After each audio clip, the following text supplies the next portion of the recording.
A US fighter jet can't fly, a missile can't steer, and an EV motor can T-spin without tiny magnets whose supply chain is thinner than people want to admit. According to the U.S. Geological Survey, global mine output of rare earths reached about 390,000 metric tons of Rio in 2024, and China accounted for roughly 270,000 tons. The same USGS snapshot puts U.S. net import reliance for rare earth compounds and metals at 80% in 2024, with China supplying 70% of U.S. imports over 2022-2023. That's not diversification. That's exposure, and it turns a trade headline into a production halt overnight. Now, put your finger on southern Greenland. USGS lists Greenland with about 1.5 million tons of rare earth reserves. Beneath the ice line, the Gardar province carries deposits measured in brutal scale juice sites, Kvanefueled at 673 million tons, grading 1.10% Trio, and Greenland at 4.3 billion tons, grading 0.65%. Trio and Tanbreez is already being pulled into U.S. policy, Reuters reports. EXIM is considering up to a $120 million loan tied to a roughly $290 million build with 85,000 metric tons per year of rare earth concentrate as the operating target. Prices show why heavy rare earths keep Pentagon planners up at night. USGS lists terbium oxide around $810 per kilograms and dysprosium oxide around $260 per kilograms in 2024. Greenland isn't a side story in the Arctic anymore. It is starting to look like a pressure valve for an American economy that runs on specialty inputs most voters never think about, and most investors still underestimate. According to the U.S. Geological Survey, Greenland holds roughly 1.5 million metric tons of rare earth reserves.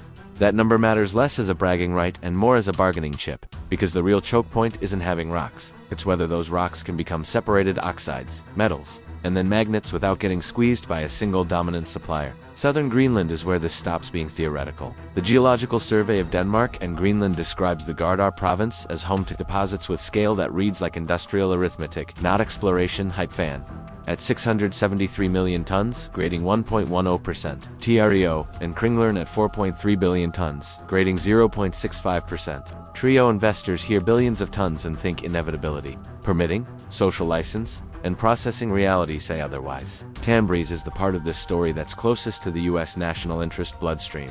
A technical report filed under SEC SK 1300 cites a mineral resource of 44.87 million tons at 0.38% Trio, with meaningful byproducts like zirconium, 1.39% ZRO, and niobium, 0.14% NBO. Reuters has reported that EXIM is weighing support tied to a roughly $290 million build and an operating target around 85,000 tons per year of rare earth concentrate. This is policy turning into capital, and capital turning into leverage if execution doesn't break first. If you want more videos that treat minerals like what they are, money, power, and risk it, like and subscribe. It's the simplest way to justify making more of these when the story moves fast. And for anyone who wants to check every number, all sources cited in this video are listed in the description. Tanbreez matters because it's one of the rare projects in Greenland where you can stop waving your hands and start talking in mining numbers that auditors and bankers recognize. In its SESK 1300 technical report summary, the project's mineral resource estimate totals 44.87 million tons at 0.38% Trio, alongside 1.39% XRO and 0.14% NBA. And it splits cleanly into 25.4 to Mount indicated and 19.45 Mount inferred. That grade won't impress anyone who's used to seeing headline carbonatite numbers, though the whole case leans on something else: composition and simplicity. Put real market numbers on that. The U.S. Geological Survey lists terbium oxide averaging about $810 per kilogram in 2024 and dysprosium oxide around $260 per kilogram. Neodymium oxide, the workhorse, sits lower at $56 per kilogram. Those aren't abstract critical materials. Those are line items that can swing a magnet bill. And magnets swing everything from drones to robotics to EV drivetrains. USGS also notes the U.S. imported roughly $170 million worth of rare earth compounds and metals in 2024, while quietly reminding you that significant amounts come in embedded inside finished goods like permanent magnets. That's a polite way of saying the dependency is larger than the trade code suggests, and it's harder to unwind once the dependency is baked into a global manufacturing map. Tanbreez's geology is part of why it keeps showing up in Washington conversations. The deposit sits in the Ilimosat complex, hosted in layered Kakartokite where the rare earths are tied to eudolite, not monazite. In the SK 1300 report, the company frames the upside as mechanical separation, crush, mill, then magnetic separation to concentrate the minerals. with the note that feldspar and rf-edsteinite concentrates may also be recoverable. That's not a guarantee of cheap processing, but it does matter that the story begins with physical separation rather than exotic chemistry. The same report flags a political landmine Tanbreez wants to avoid. It highlights no uranium or thorium as a differentiator, and elsewhere cites low uranium and thorium figures from a referenced paper 20 ppmu and 53 ppm, explicitly arguing lower regulatory friction compared with Greenland projects burdened by uranium controversy. There's also a second layer of scale that gets thrown around in this district, and it needs to be handled carefully. The technical report discusses a Kakartokite unit estimate averaging approximately 4.7 billion tons, while warning more than once that this tonnage is conceptual and that investors should not place undue reliance on it. That disclaimer isn't filler. It's a reminder of how rare earth investing burns people. The market hears billions of tons, prices the dream, and forgets that the investable reality is always the measured, drilled, permitted, financed slice. If you want a historical parallel for how fast this can turn ugly, look back at 2010-2011. In a U.S. House hearing record on rare earths, lawmakers described a post-embargo price jump where certain elements were in some cases 650% over pre-export ban prices. The market response was predictable. Capital rushed in, narratives got inflated, and then, when supply loosened and prices fell, projects and equities got wiped. A finance sector review from GQG Partners points to that boom-bust dynamic and notes that after export controls eased, prices collapsed hard enough to help push Molycorp into bankruptcy in 2015. That's the risk profile sitting behind every Greenland pitch deck today. When policy tightens, prices spike and everyone wants in. When it loosens, high-cost Western projects can get crushed before they ever stabilize. And this is where Tanbreez becomes more than a geology story. The U.S. Geological Survey's rare earth draft chapter still shows net import reliance at 80% for rare earth compounds and metals in 2024, with China at 70% of us. If Chapter 1 was the geology and the price tag, Chapter 2 is the part Wall Street tends to misprice. Who controls the bottlenecks after the ore is dug up, and how fast governments are willing to move when the bottleneck starts looking like a weapon. The U.S. Geological Survey can tell you who mines and who imports.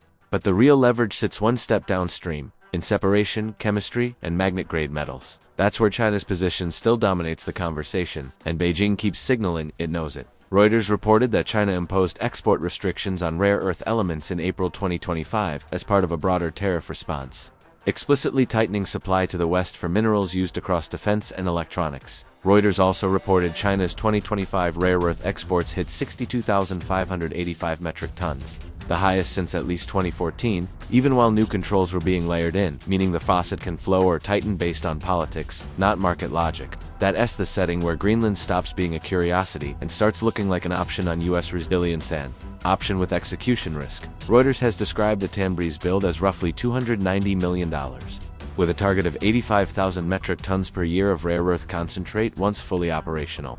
Concentrate is the key word.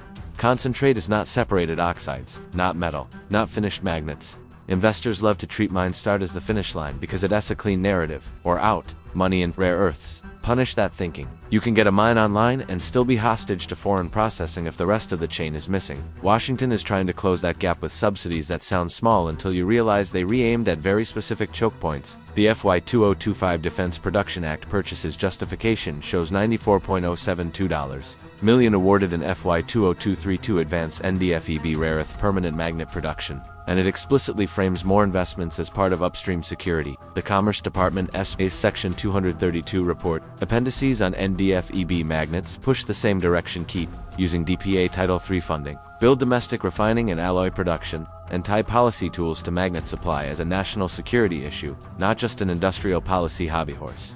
That matters for Greenland because a Greenland mine becomes far more valuable to the U.S. if it plugs into an allied processing and magnet pipeline, instead of shipping concentrate into the same gravitational field everyone is trying to escape. This is why the Exim story is more than one lone headline. Reuters reported that the U.S. Export-Import Bank sent Critical Metals Corp. A letter of interest for up to $120 million for Tanbreez. Unusual move because it treats an overseas mining project as worth public credit support in the name of strategic supply. A CSI's analysis published in January 2026 puts that LOI into a broader frame. Greenland's minerals are being pulled into Arctic security conversations at the same time the U.S. is looking for non-China pathways for critical inputs.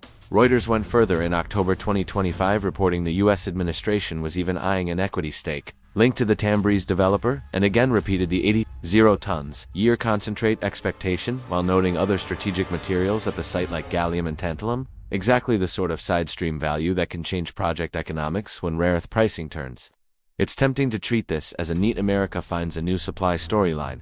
The risks are uglier and more realistic. Greenland's mining sector has been slow for a reason. Infrastructure is thin, logistics are expensive, and permitting and social license can turn into a multi-year drag. Even if the mine works, you still have offtake politics. Who buys the concentrate, where it's processed, and whether that processing chain can be insulated from export controls, technology bans, or sudden compliance demands. Reuters has reported China banned the export of technology to extract and separate rare earths, reinforcing that Beijing is willing to protect the know-how, not just the ore. If the West can't build separation and metal-making capacity fast enough, it ends up in the worst middle ground, spending capital on mines while remaining exposed at the processing step. The opportunity, though, is hard to ignore if you look at what happens when trade friction hits physical goods.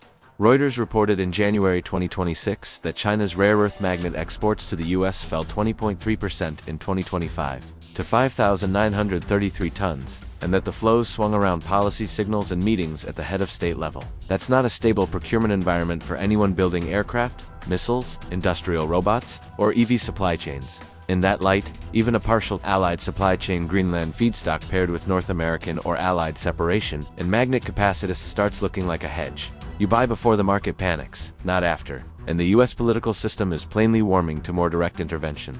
The Associated Press reported a bipartisan proposal for a $2.5 billion agency to boost rare earths and other critical minerals, including stabilizing prices and building stockpiles, with the Pentagon having committed around $5 billion in the past year to secure access.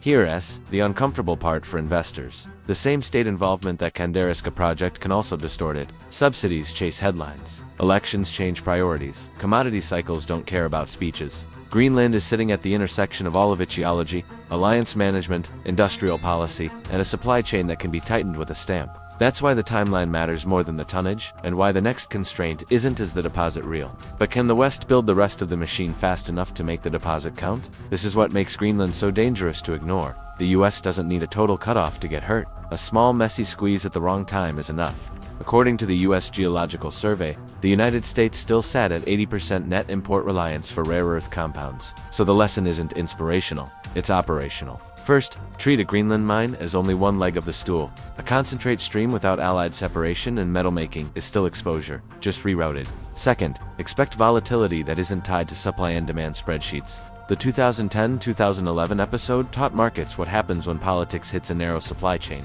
and the boom-bust scars are still there. Third, watch what governments fund, not what they say. The Defense Production Act justification shows $94.072 million awarded in FY 2023 toward expanding NdFeB magnet production. Reuters reporting on EXIM's potential $120 million support for Tanbreez is the same signal in a different language. Public capital is being aimed at choke points. Greenland offers a real opportunity for the US and its allies to buy time and leverage if execution matches the headlines. It also offers a clean way to lose money if investors confuse resources with cash flow or assume politics will stay predictable long enough for a mining schedule to behave. The window where this can be built calmly is closing. The window where it gets built under stress is opening. So that's the question I want you to answer in the comments. When the next real supply shock hits, do you think Washington will double down on allied build-outs, or will it blink and cut a deal that leaves the bottleneck right where it is? If you want more reporting like this where money, policy, and industrial reality collide, hit like, subscribe, and tell me what city and country you're watching from.